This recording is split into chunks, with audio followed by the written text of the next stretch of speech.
V-Guard presents कौन जीत रहा है, को powered by Sensodyne and Vimal. बोलो जुबां केसरी।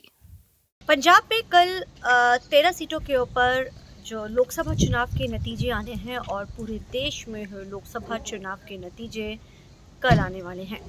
जहां हिमाचल में 4 सीट लोकसभा की और 6 सीट उपचुनाव जो हुए थे उनके भी नतीजे आएंगे। चंडीगढ़ की 1 सीट और अगर पंजाब की बात की जाए तो बहुत ही फसवा मुकाबला था।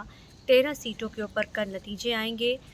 पंजाब की बात की जाए तो 117 के करीब जो स्ट्रॉन्ग रूम्स यानी कि मतदान जो केंद्र बनाए गए हैं जिसमें काउंटिंग होएगी, 117 जो हल्के हैं उन सभी के अंदर जो कि काउंटिंग सेंटर्स बनाए गए हैं, ऑब्जर्वर्स लगा दिए गए हैं, सीसीटीवी कैमरा तैनात कर दिए गए हैं।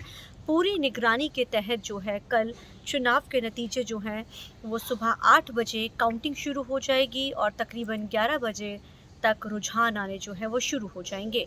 इसको लेकर इलेक्शन कमीशन की तरफ से भी पूरी तैयारी कर ली गई है, उनकी तरफ से सब चीज़ें पूरी तैयार कर ली गई हैं और कल वो दिन है जिस दिन का इंतज़ार सभी पार्टियों का था, क्योंकि इस बार लोकसभा चुनाव के लिए बहुत ज़ोरों पे प्रचार किया गया था। सारे देश के नतीजे कल आएंगे और पंजाब की बात की जाए तो 13 लोकसभा सीटें हैं और ऐसे में इन 13 लोकसभा सीटों के ऊपर हर पार्टी की तरफ से 2 महीने जम के चोन प्रचार किया गया। हर बड़ा नेता, क्योंकि 7वें चरण में चुनाव थे, वो पंजाब पहुंच गए थे और हिमाचल में भी 7वें दौर में चुनाव हुए हैं, जबकि हरियाणा में 6ठे दौर में चुनाव हुए हैं।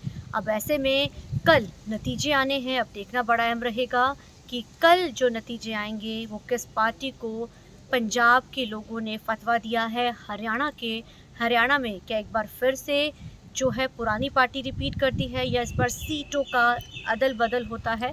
तमाम जो चीज़ें हैं वो कल तय होंगी। तकरीबन 8 बजे सुबह मॉर्निंग में काउंटिंग जो है वो शुरू कर दी जाएगी और दोपहर 12 और 1 बजे के करीब 11 बजे से रुझान आने शुरू हो जाएंगे। तैयारियों की बात की जाए तो स्ट्रांग रूम जो हैं पूरे पुख्ता इंतज़ाम किए गए हैं।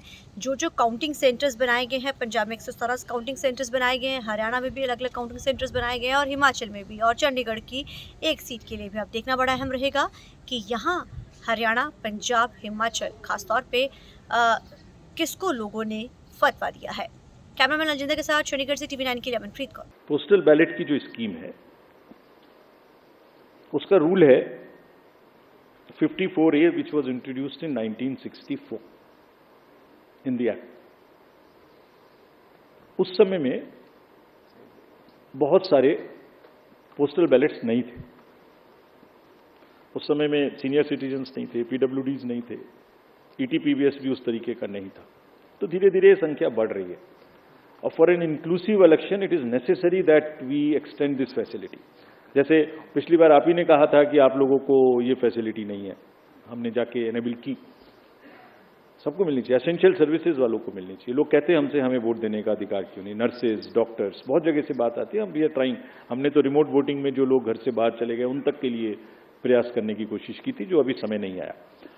तो ये जो एक्ट कहता है, जो रूल कहता है, वो क्लियर कहता है कि postal ballot counting will start first. So on all centers in the country, it will start first. No doubt about it. After only half an hour would start the EVM counting. So there are 3 countings which are happening simultaneously, and it is happening. It happened in 2019. It happened in all the 2022 elections of the states held thereafter. It happened yesterday also in case of Arunachal and Sikkim. हम mid course नहीं बदल सकते कुछ भी। और क्यों नहीं बदल सकते? Because it is compliant with the rule.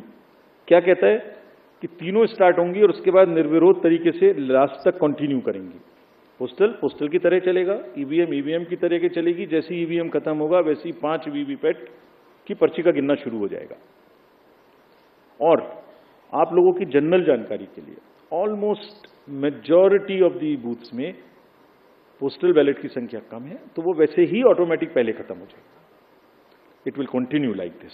This is what I wanted to say. V-Guard presents कौन जीत रहा है, को powered by Sensodyne and Vimal.